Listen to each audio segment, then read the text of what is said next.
Okay, hello everybody. So it is exactly 10 a.m., um, the time for our workshop. So I wanted to, wait a few minutes because it is Saturday morning, or at least it's morning here where I am, and give everyone a chance to sort of trickle in. Now, I know that a lot of you are probably waiting for the recording later on, so you may be watching this later, but I do want to give everyone a chance to come in live because you're really going to get the most out of this workshop if you are present live. So once you come in, just feel free to comment in the chat below where you're from, what brought you to this workshop, if you have certain expectations from the workshop, what you're sort of expecting, and yeah, just let us know if you're a first time parent, if you already have kids. I'm always interested to hear um, how people learn about my postpartum, planning workshops or courses. I know that when I had my first kiddo, I had no idea to even think about postpartum. The whole focus was just, okay, how am I going to get through this birth? What is the birth experience like? It just sounds so scary. Everyone was telling me all these horror stories. And so I was really just hyper fixated on, okay, birth. And people say, okay, you need to have things ready for the baby. And I know that in society right now in the US, that's really the focus still. So I'm really excited to hear when they're first time parents already thinking about planning for postpartum and making sure that that time is prepared. So let me just go over here, check the Q&A, and also, you'll notice that there are some tables to chat with other parents and some polls in the main stage entry area when you first click onto this event. Feel free to hang out a little bit longer after the workshop to chat with other parents, answer those polls. It's super helpful for me to sort of see your responses to everything. I'm just going to type a comment so everyone knows as they come in to introduce themselves.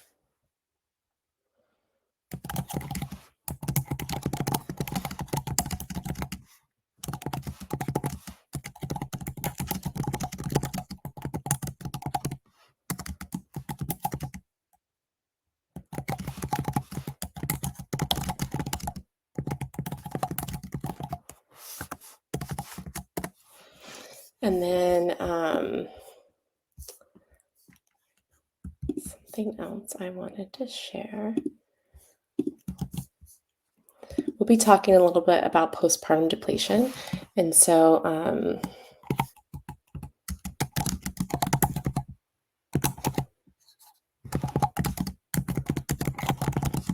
send you this link as well as the common deficiencies.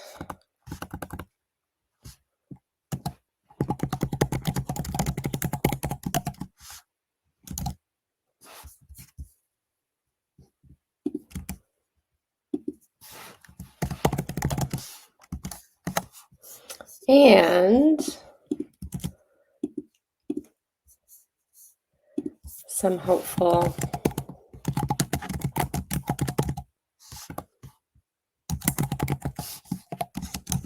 postpartum meal deliveries.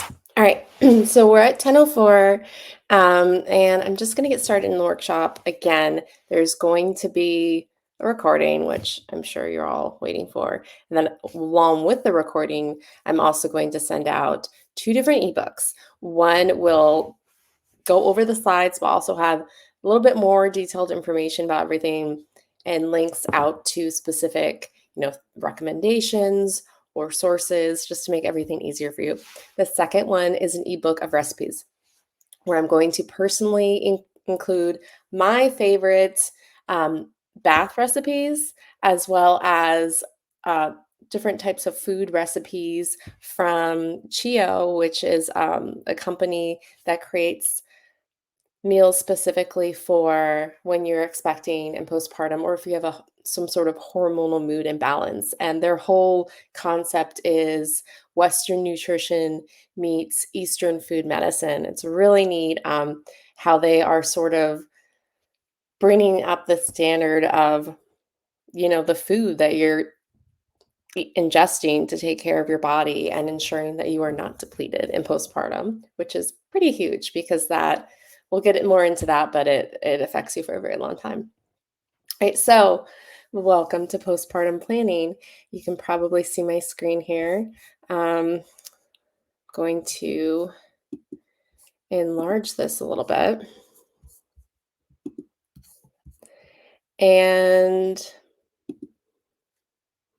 so I've already said good morning. Share where you're from, what drew you to this workshop, what you're hoping to learn, and just share it in the chat. Maybe someone else has the same questions as you. Um, and then we can go from there. So today's hashtag is postpartum prep, and I am navigating parenthood on most social media, but Instagram and TikTok and Facebook. If you feel like chatting about the workshop that you're watching either live or recorded later on. So why have a workshop about postpartum planning? Um, if you're currently expecting and this is your first, you may or may not have even heard about this postpartum period. Um, and if you've already had kids before, you're like, I know what the postpartum period is like, or what it was like for me that time. And I want something different now. Now I want to be better prepared, have resources, have a better, maybe just different experience. There are hashtags and communities, therapy groups specifically to this, like they're built specifically for this period to sort of help mothers with emotional and physical depletion that they're experiencing right now. Um, Many mothers are saying, I wish I knew this or that. I wish this could be different. And so that's kind of why navigating parenthood was originally created. I used to have a parenting lifestyle website called Savvy Every Day. And then after my own first natural birth experience, but second birth experience, um, I wound up in the ER and I was like, what? Why am I feeling these things? And I spent all day in the ER for doctors to run all these tests, just for them to tell me at the end of the day it was normal, just postpartum stuff from having a fast birth. And now this was completely different from my other birth experience where I had what's called the full package, where I had an induction and the catheter and the IVs and everything, epidural, you name it. And I didn't have like these hot flashes and chills and other things after that first birth experience that I had after the second one. And so that kind of led me to this path of I need to learn more, and other expecting mothers should know more about what's happening to them too, because this is their body, this is their life. And there tends to be a lot of gatekeeping around this information that I don't think is fair.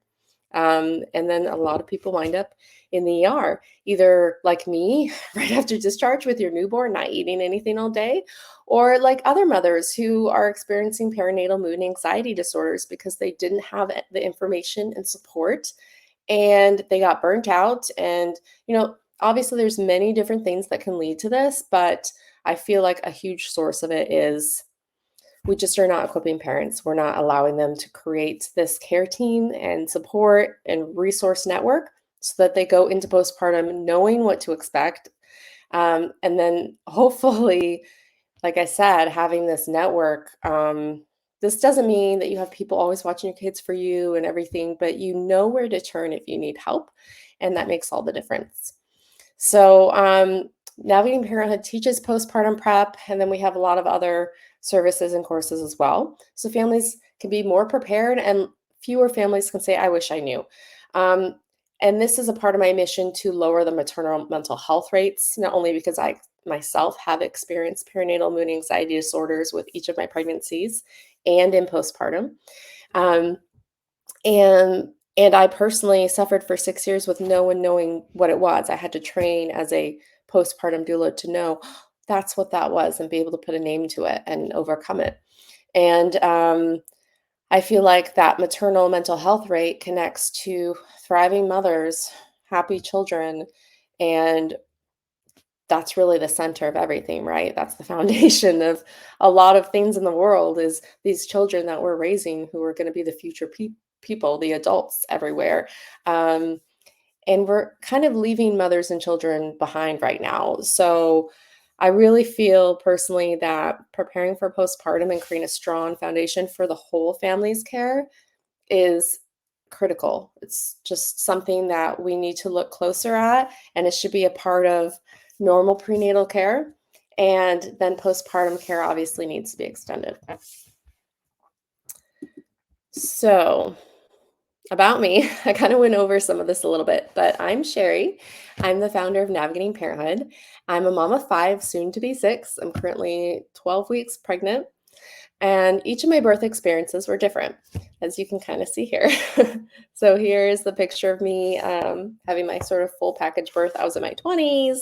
Afterwards, the doctor's like, oh, you don't even look like you gave birth, bounce back, so to speak. But then I also had what they call geriatric pregnancies, where I was over 35 and things were very different. I had very low platelets and anemia. So, contrary to their recommendation to take baby aspirin, I did not because it would have been dangerous. Um, so, I've been on the early 20s side of pregnancy, the 30s, and then the over 30s. I've experienced all those different types of births.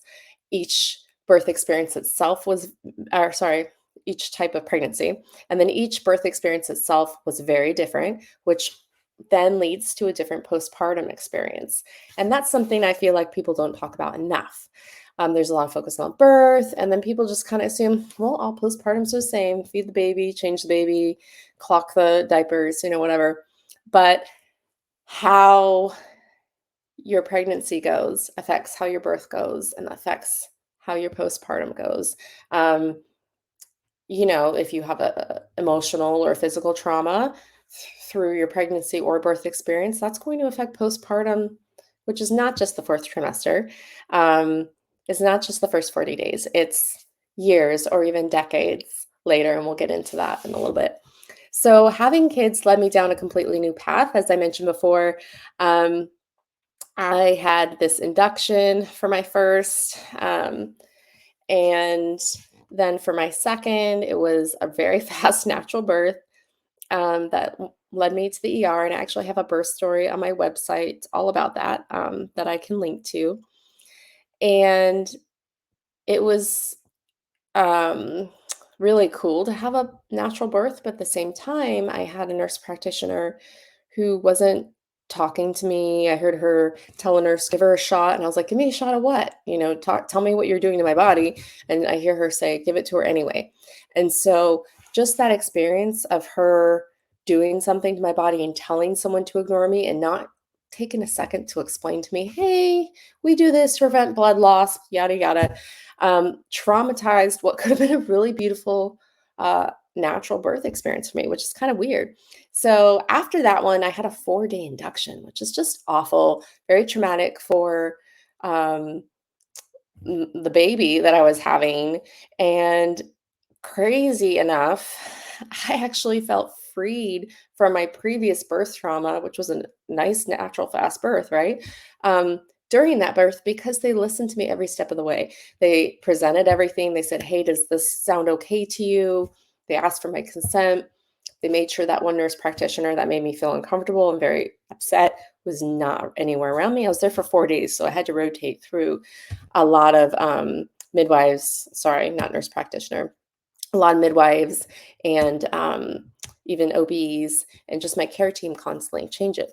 And but they listened to me the whole time. And so here I am during that experience. Looking back, I'm like, that's crazy and that is traumatic. But at the time, it felt really good. So you just never know what your ideal birth is going to actually turn out like and what you're actually going to feel from it. And so that's something to think about for your postpartum. How all of that occurs is going to affect how you're feeling the days after postpartum because you're trying to process I just had this baby and you're just in love, but at the same time, you're dealing with these feelings of maybe disappointment that something didn't go the way that you had planned or hoped, or excitement, or maybe it could be trauma or anger. So anyway, I went down this road where I was like, I need to help other families understand that postpartum is not just, hey, it's postpartum, it's the same for everybody. And once I started that, it kind of dominoed.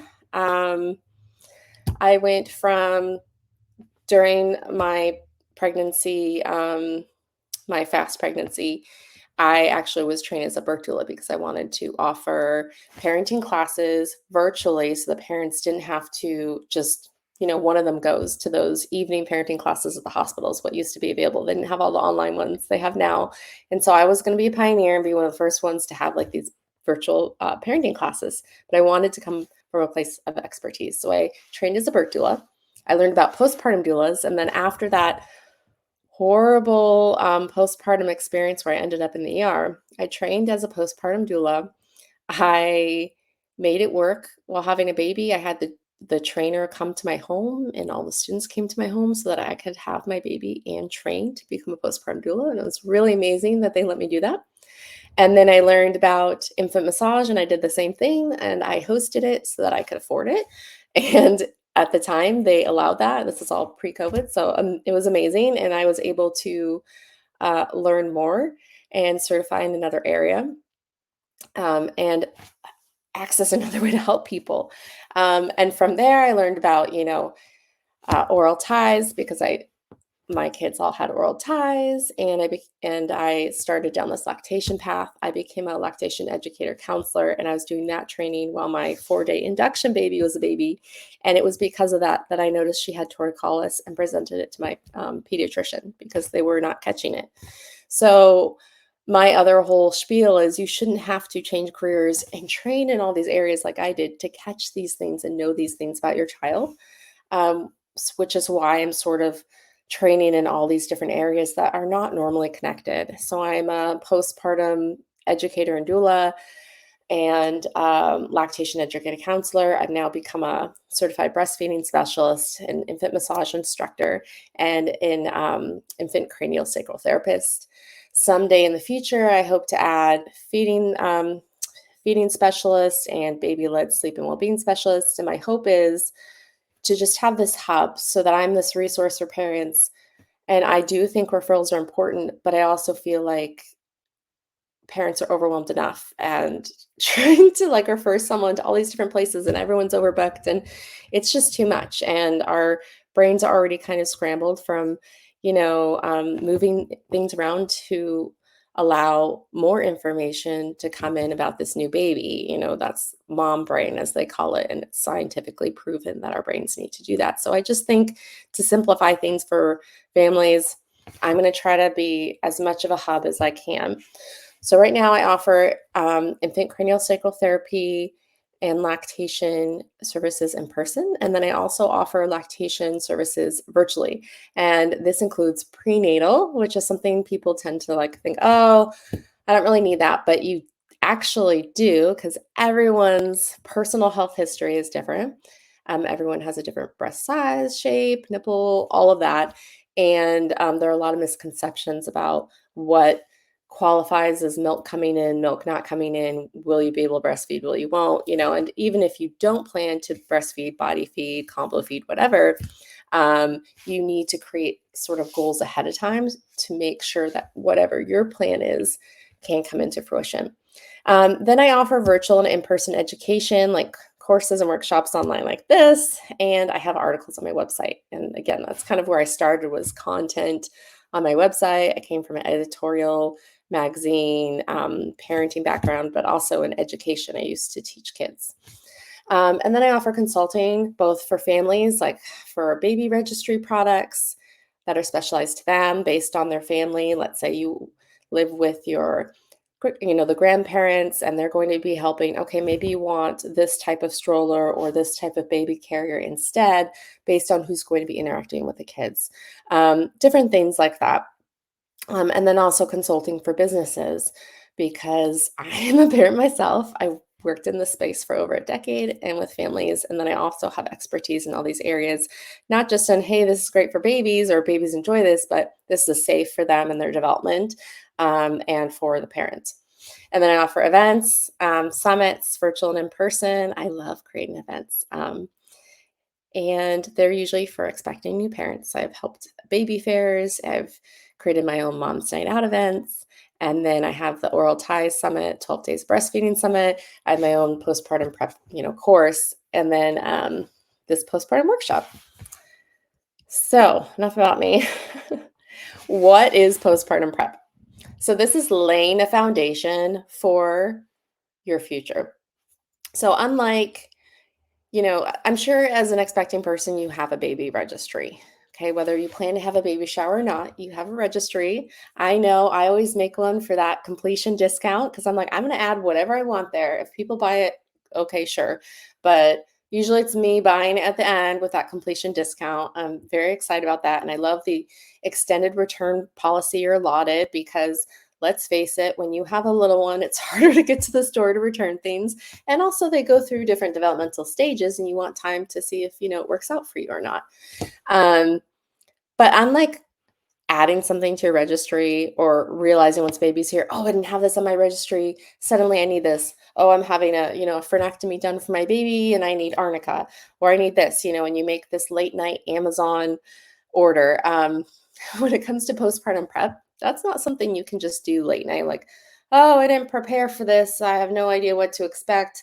Let me try to do it now while my baby's nursing and I'm on like half asleep. And unfortunately, a lot of parents in the US are in this spot right now. They are not prepared for postpartum. They're prepared for, oh, look at my beautiful nursery.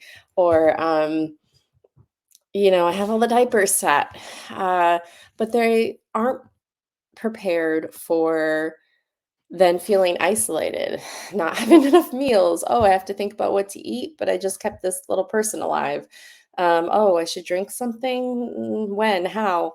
Um, so it's something that you really need to prepare for mentally, emotionally, and physically. And creating that foundation of prep while you're expecting, it's essential while all these new relationships are forming after this big transition. Like maybe you already have kids, but now you're a family of five, or, no matter what, everything's changing. All the relationships are changing, and you're in a transition period. And it's not just, oh, a few weeks, it takes at least a year for that transition, especially if you have other kids. It takes them at least a year to sort of get used to that sibling. One of my kids, the fast birth baby, when my 4-day induction baby came home, because I was still nursing him when I went for this 4-day induction. So that was kind of traumatic for him. I came home, he didn't want to nurse anymore. He didn't try. And he also was like, well, where did this baby come from? And was like throwing toys at her. And he did that for like 9 months. Now they are almost 7 and 5. And they have a love hate kind of relationship. It's still very similar.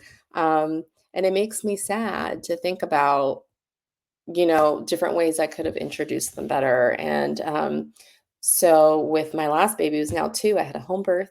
They all got to be there, and just the relationship change is crazy because they got to see where he came from. But anyway, this is off track. But it's still, it takes a while for them to be like, oh, there's this other person in our family. This unit has changed. Um, and the more prepared for it you are, the obviously better off you are. So what are we missing? We've talked a lot about this so far. We're missing a lot right now in the US. The first 42 days after birth set the stage for the next 42 years. This is such a great quote, and it took me, sadly, a very long time to try to find who actually said it, because I've heard so many people say something similar. First 40 days after birth set the stage for the next 40 years. And I was like, wow, that's so profound because it's true. If you follow any pelvic floor physical therapists on any social media or online, they'll tell you about how, if you try to have sex too soon after birth, if you're trying to go work out or push yourself or whatever, maybe you have a C-section and you're like, ah, nah, I'm gonna go walk around sooner than they advised. Um, you're pushing your body, and right now in the US, we have this mindset where you're lazy if you don't. You're like, "Oh, you need to get up, you need to do things." But really, what you need to think about is, how's this gonna affect my health in the years to come, at 40 years from now when you're older? And maybe you have a you know, um, prolapse issue. It could be a prolapse rectum, it could be pelvic issues. It could be just so many things. And it's crazy learning how disrupted pelvic floor or pelvic alignment can actually show up in gut health, in back pain, in migraines, chronic migraines, in so many different areas. And you'd be like, whoa, I had no idea that was the root cause. So, and then aside from your pelvis, there's also the nutrients that your body needs. I have an article that I linked called 411 on postpartum depletion, and it's going to be in the ebook that you receive as well. And it talks a little bit about how a lot of people actually enter pregnancy already depleted. We don't have the nutrients our body needs fully, and we're compensating. We're surviving, so we're working with what we got. And so then you had a baby there, and maybe if you're like me and you have a toddler who's still breastfeeding, so I'm 12 weeks pregnant, I have a 2-year-old who's breastfeeding, and so I'm having to create nutrients somehow for myself for this growing baby and the milk, that my 2-year-old receives because they still get nutrients from milk at 2. Um, and so it's a lot, and so very easy for my body to be depleted. And I definitely feel it. And I think I mentioned already, I have very low platelets and I'm anemic because of all of this going on. And so I'm working on that. And so ideally, postpartum prep starts at 30 weeks gestation. This is what I say. This is something I just created. And I say 30 weeks because when you're in the first trimester, you're still kind of like, oh, I'm pregnant. Okay, what should I do about this? And you're still kind of researching, what does it mean to be pregnant? What new things do I need to do? What foods can I eat? What foods should I maybe avoid? You're in that kind of thrall of, even if you've had babies before, it's like, okay, what's the latest research? Is there something new I need to know? Like I said, I'm on baby number 6, and I'm like, and I trained in all these areas, but still each time you're like, which weeks are the first trimester again? What am I supposed to not do? You have to go through all that stuff all over again.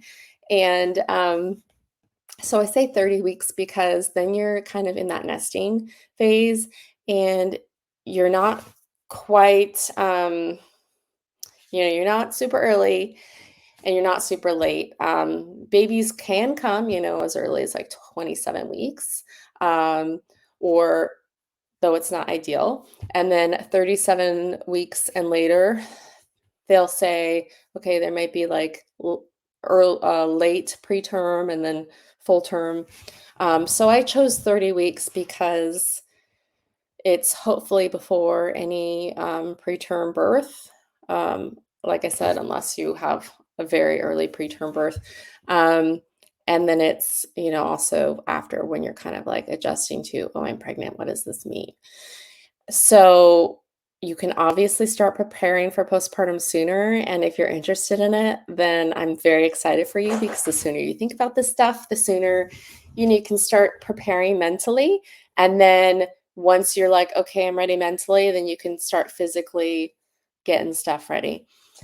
So this gives you enough time to plan each area without rushing, stressing out. Again, I really think this needs to be part of the pregnancy period in the US. There are some different areas that I personally like, just to, as I say, dumb it down. There's 3 areas that I like to focus on, and that's home, all the spaces of the home, the heart, that's your own self, mentally and emotionally prepare for postpartum, and then relationships, that's family, friends, work. And there's a lot that goes into these 3 sections. So obviously we're not going to get into the nitty-gritty in this free workshop today, but I do offer private personalized sessions that are unique to you. And then again, I have my postpartum prep course, which is a more robust course with like 20 different guest experts.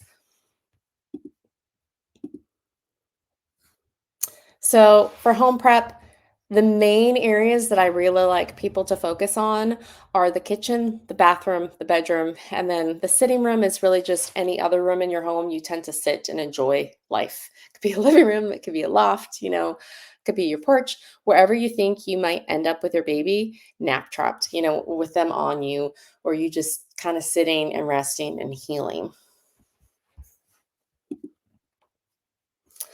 So, in the kitchen, one of the first things I like to have people do is start creating soft, warm, iron rich freezer meals that you can store um, ahead of time and then easily reheat later. So, things like stews and congee and even oatmeal. Um, just stuff like that. You want to stay away from like hard grains. Protein rich is important because you're going to have a lot of blood loss. You want to replace your iron stores. And then also, if you choose to be breastfeeding, body feeding, or solo pumping, mixed feeding, whatever, um, blood is used for the creation of breast milk, crazy as it sounds. So again, you wanna replace those iron stores. Um, I suggest creating a meal train too. Um, and then there are some fabulous postpartum meal services, and I recommend adding those to your registry. Chio is one that I love because, again, I mentioned it's Eastern food medicine meets Western nutrition. It's founded by two and still run by two moms. One's a nutritionist and specifically like postpartum foods chef. The other is very like grounded in Eastern food medicine, and they've combined their powers and they have a medical board as well to ensure everything is good.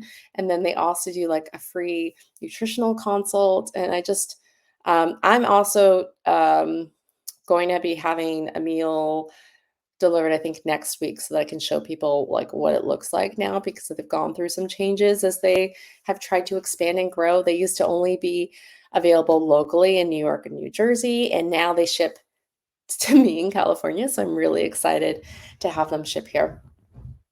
Anyway, so I highly recommend not only making your own meals, but having someone create a meal train and signing up for like a meal delivery service on your registry and for yourself. I have a code I'm going to enter here. It's MPCC trial for a free 1-day trial at Chio. And then from there, you can choose like the 6-week plan for your postpartum health. But this way, you can try it out while you're expecting, because again, everything they offer is still really good for while you're expecting. And I just love the opportunity that they've given me to allow people to experience it for free, and help people to not be depleted already while they're pregnant through meals. Anyway, so I also have a full list that I linked here in the chat, but it will be in your ebook of just a list of meal delivery services. There are so many of them. All of the ones that I've included, I've checked out, and they're all women founded and I believe all mom owned, which is really important to me. And most of them are specifically for postpartum, except for I think one of them is kind of anyone can have it. Okay. Um, Also in the kitchen, there should be a water or tea station. You can have, um, it's really important that you have a filtered water system. I love AquaTrue because it takes out so many things. There's so many forever chemicals and chemicals that even like Aaron Brockovich, there's a whole movie about it, and yet it's still in water supplies right now. This very dangerous chemical that my mom brain is blanking on. I want to say it's called chromosome something. Um, but there's arsenic, chlorine, just a crazy amount of stuff that needs to be taken out of our water, and our city is not filtering it. So I personally have a whole house filter and under the sink filter. And then we also still sometimes use our at the counter filter. So if you don't have all the other stuff or time for all the other stuff, at least get like an at the counter filter. And then people can go there to fill up your water bottle. So in pregnancy, you should be drinking a lot, right? So I have my meal water bottle here. It's cute. It tells me how many weeks, I can follow how many weeks I am. And it tells me, what size baby is, which I think is adorable. But the thing that I love about this is I'm super bad at drinking water, as you can see. And it has the time of day, to keep you motivated. I have my hydration, my drip drop hydration in here because I'm always very dehydrated. And then it has lines like, you've got this. Yeah, take another sip. It's very motivational, and it helps you to keep track of, oh, I haven't, it's this time of day and I haven't drank this yet. I better get to it. Because while you're pregnant right now, you need to drink a lot. And then when you're postpartum, you need to stay super hydrated, not only because of the blood loss from birth, but no matter how your birthing experience was, but also, again, if you are breastfeeding, body feeding, pumping, combo feeding, any of that, you need to stay extra hydrated. So if you have a water station with your teas set up at the counter somewhere in your kitchen, people know, okay, this is where I go to fill the water bottle. Okay, this is where I get the sitz bath tea and I brew that and then I bring that up. Okay, this is where her postpartum teas are for healing. And those are like sipping teas. Okay, for the bathroom, this is pretty important. You spend a lot of time here. You want a dedicated cart or shelf for your postpartum needs. If you have a hospital birth, you're going to have probably take these giant diapers home. Hopefully you can see it. The only issue with AirMeet is it doesn't let me see myself while I'm presenting. So hopefully you can see me like in a little dot in the corner. You'll have these like, it's in a bag, but these cold packs, that you snap and then it becomes a cold padzicle. I also in your ebook have given you a DIY, padzicle recipe, because I think those are really important to make at home as well. And then, Frida baby, or Frida mom rather, makes this pack that I just love. It comes with the angled Perry bottle. In this picture here, you see just a regular Perry bottle. Looks kind of like a condiment dispenser, which is kind of what they give you at the hospital, along with those mesh undies in the photo. But you want the angled Perry bottle for precision and cleaning. And then they also sell like pre-made padsicles if you want to buy more. It can be pricey and they only last like 10-15 minutes of cool. So that's why I suggest making some too. Just like you might want, again, with the kitchen prep, you might want a meal train and your own prepared meals and a meal delivery, because you're going to go through those meals faster than you think. And it's nice when the meal train stops and, oh, the meal delivery isn't coming yet. We have the freezer meals. You have all these backup options. So you're supported and taken care of, and not like, oh, what do I do? Or no one's stopping by and giving me things anymore, or whatever. Now, I also mentioned a warm bidet. If you have never sat on a bidet before that has warm water, I highly recommend it. Not solely for your postpartum experience, but just any future periods, any future bowel movements. Everyone in your family will be like, I love that toilet. I have one, we have one very special toilet seat. It's in my office bathroom here. And this is probably the only bathroom where we're able to kind of plug it in, because the toilet's close enough to the plug. And so it is a bidet toilet seat, and the seat itself is warm. There's a little blue light in the toilet, and you can press the buttons and get warm angled water, and it is just heavenly. I cannot tell you, is like the favorite bathroom of everybody. every time. Like, who doesn't want to go sit on a warm toilet seat in the middle of the night? So it's quite a purchase. It was like $300. But that's something I would say to invest in if it is of interest, because unlike the Perry bottles where you have to kind of waddle with blood coming out to the sink, trying to get warm water or yell, like, hey, can you get me some water to somebody? Um, it's or have cold water, which does not feel good. It's nice to be like, okay, I'm uncomfortable and I'm have all this stuff going on. It's sore. Oh, but at least I have a nice warm toilet seat. Oh, that's nice, warm, soothing water. It's the little things that make all the difference when you're just not feeling good. Um, Sorry, that was a long tangent, but I can't say enough about warm water bidets. Now, here's the mule water bottle again.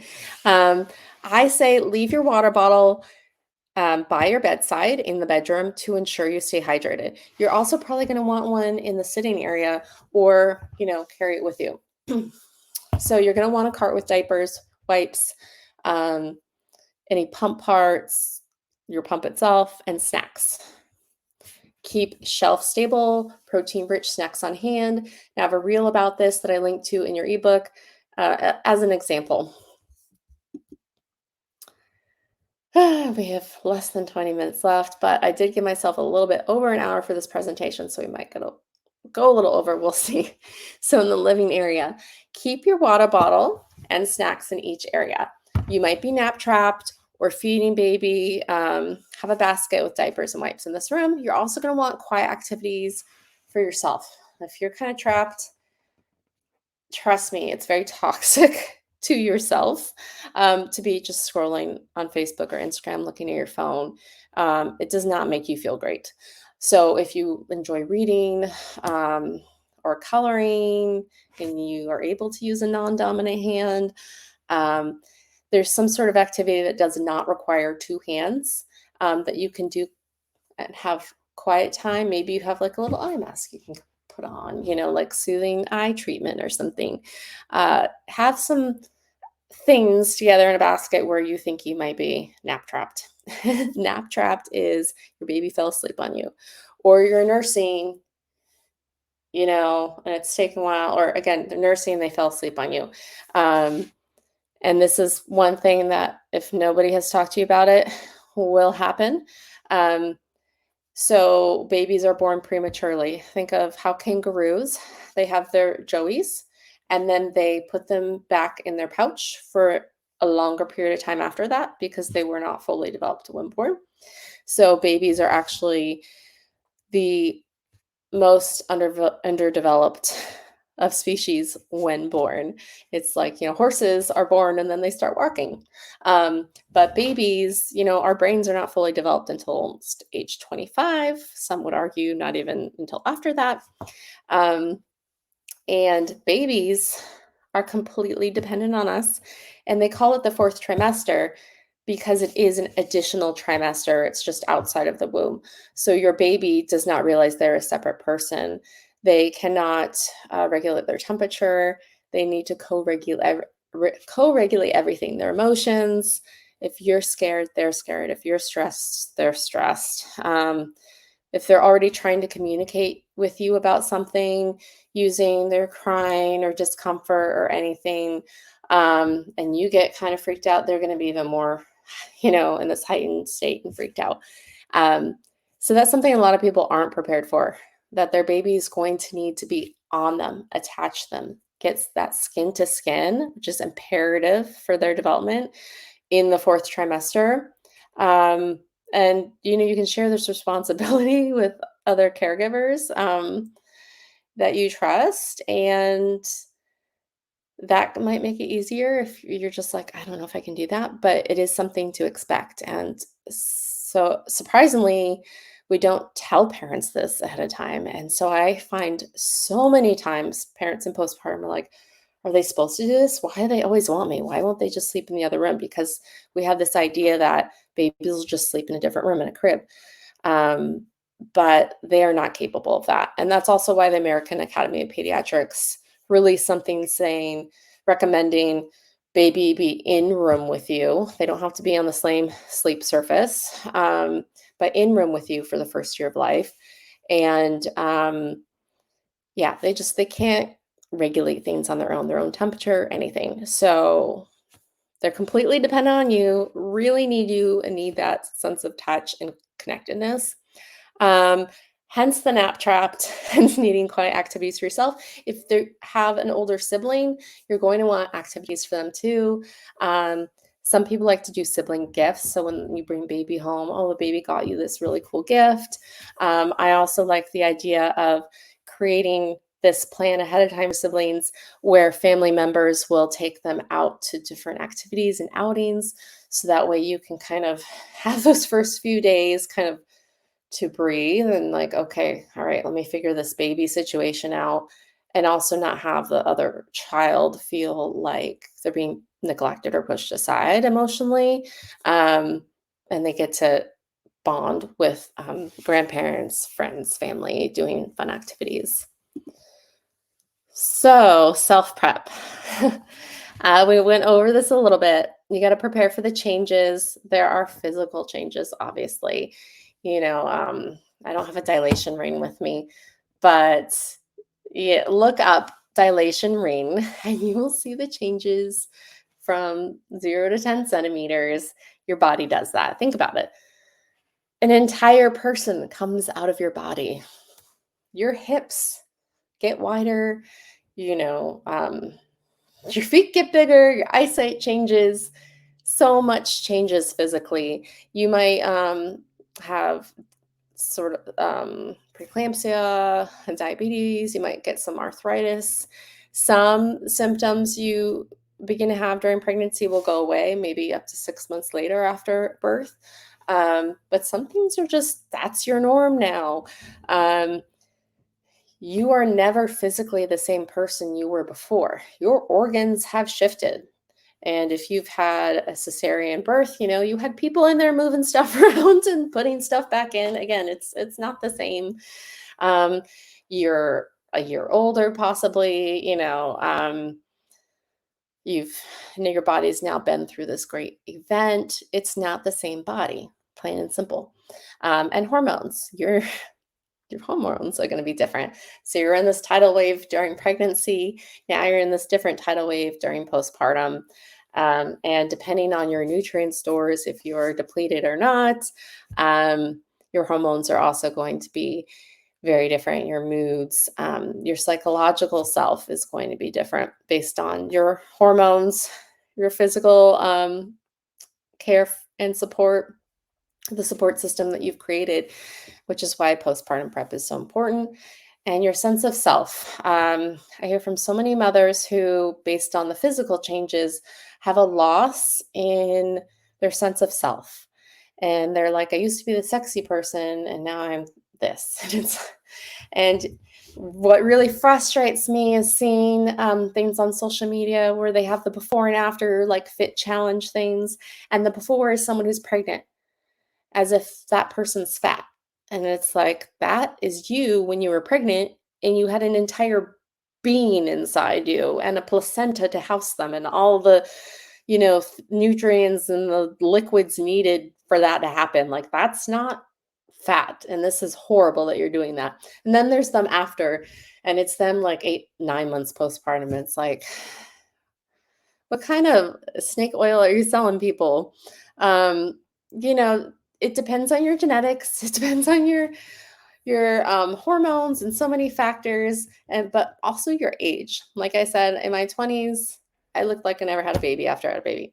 In my 30s, I look like I haven't had a baby yesterday for like 5 months or so after having a baby. It just hits different, especially if you've had previous babies, you're going to show sooner in your pregnancy. And it might take longer for your baby to kind of figure things out in postpartum. But regardless of any of that and what you look like physically, it still takes your body a year or two to recover from being pregnant and having a baby, and then even longer if you're still breastfeeding, body feeding, or pumping. Um, But yeah, I've had many moms talk about the kind of loss of self and now I'm always nap trapped or whatever, and I can't go do these things. Or maybe you lose friendships because your friends don't have babies yet and they don't understand. Or I've seen so many posts about this on Facebook where someone invites them to a wedding and it's like a destination wedding or something, and it's like you have a newborn or a 2-month-old and they expect you to just leave your baby. Now, before you had your baby, you probably thought, "Oh, yeah, I could leave my baby, go do all this stuff." But then baby's here and you're like, "Oh, no, there's no way I could do that." And again, it's you have to just create boundaries to protect yourself and protect this new relationship that's forming with your baby and your new kind of family care unit. You have this loss of autonomy. You are now a pair with this infant who's fully dependent on you and who doesn't understand they are separate from you. So that's hard for a lot of new parents. So the body, I went over this a little bit. So just, yeah, allowing yourself grace to heal. Don't push it because it will affect your health in the future. And, you know, remember that you could possibly look like you weren't pregnant. You could possibly look like you were just pregnant yesterday for 5 months. Um, give yourself time to heal. Your body needs it. You just had this major thing happen. It's like having major surgery and then needing rehab for a while. Your body needs rehab for a while, and you need to be gentle with it and kind. So, create a care plan for your health and well being. This should include seeing a massage therapist, it should include seeing a pelvic floor physical therapist, it should include seeing a maternal mental health specialist and an IBCLC if you haven't seen one yet, no matter how you plan to feed your baby, and a craniosacral therapist, chiropractor if you like seeing a chiropractor. Um, like there's a whole care team that you personally need, and then your baby needs um, after birth. You need to ensure you have the support in place ahead of time so you're not frantically searching for it later. So for relationship prep, 8 minutes. We're definitely going over on this. So for relationship prep, you want to talk beforehand. So if you have a partner you're going into this pregnancy and postpartum with, talk to them ahead of time and say, these are my expectations for the fourth trimester. These are my expectations, for raising the baby. These are sometimes kind of awkward, difficult conversations to start having with someone if you haven't discussed it before having the baby, but it's very important.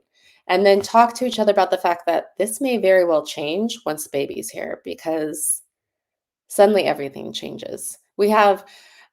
There's jokes about this, like how people are like, if that was my kid, I wouldn't do XYZ.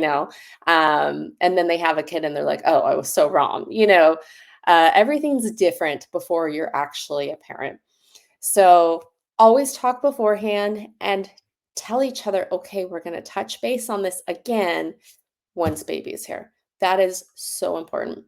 And set boundaries in a safe space. So that's a part of talking beforehand. Letting them know, I'm feeling this way. I already know I'm going to need this.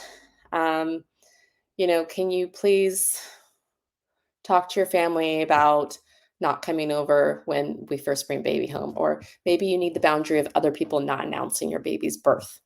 Um, Creating a plan and know the laws. That's definitely more regarding any maternity leave, any work-life balance. If you plan on pumping at work, there are some fantastic new pumping laws to protect you. And so definitely look more into that. And I linked to that a little bit in the ebook.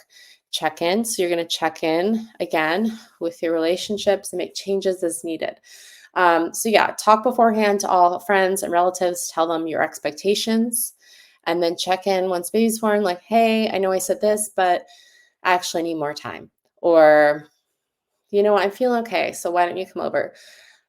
let people know ahead of time you're not going to be entertaining. If they're coming, I wouldn't expect them to come clean your house unless they offer. But I would say, just so you know, we're going through XYZ. This is new to me. Um, or I didn't really, or if it's not to you, new to you, you can explain to them. I feel like I didn't really give myself the time I needed last time. So I'm trying to do XYZ now. Could you, I would be happy to have you over, but I am, barely adjusting to this time myself right now, so I can't entertain you. Would you be willing to bring lunch, or would you like to still visit knowing I can't entertain, or do you want to wait until maybe baby's older and we can have like a welcome baby party or something like that? Um, so manage everyone's expectations ahead of time before baby's even here, and then check in again later. Let everyone know, hey, I know I told you I would be ready for you to come at like 1 week postpartum, but I'm not. And it's okay to have changes in how you feel. The mental. So watch for signs of perinatal mood anxiety disorders. This is something I really like to tell people about because it can start when you are expecting. And they changed the name from postpartum um, mood and anxiety disorders to perinatal because of this. They want people to know, wanted people to know, that it's normal. It can start in pregnancy, especially if you have a history of depression or anxiety or OCD. Um, all of these different things, you can be predisposed to this. And then also, who wouldn't feel these things depending on their situation, right? If you have an unsupportive partner or family members, you're going through financial strife right now, state of world events, you're freaked out about different stuff. There's so many reasons why you might be feeling certain ways during pregnancy, and it could set something off and put things in motion. So, I link to Postpartum Support International in your ebook, and I highly recommend them. They have virtual support groups, and they have coordinators you can call that will try to find an actually trained and experienced therapist near you who can hopefully take your insurance.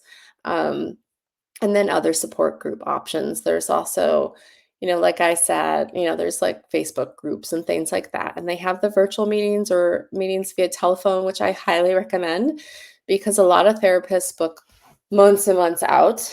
And so it's really beneficial to meet with your peers before you can meet with them. So you at least have someone to talk to. Um, because the longer you wait, the harder it is. And the process just takes way too long. It's really not fair to families. And if you have Kaiser like me, you have the joy of having an appointment to make an appointment, to make an appointment. And then you finally have an appointment. And you only hope that that provider happens to click with you.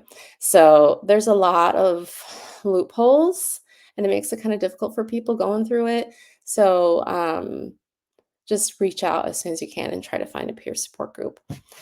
Um, Create a family calendar to keep track of things. So Mule also makes this baby daily log whiteboard. It's super cute.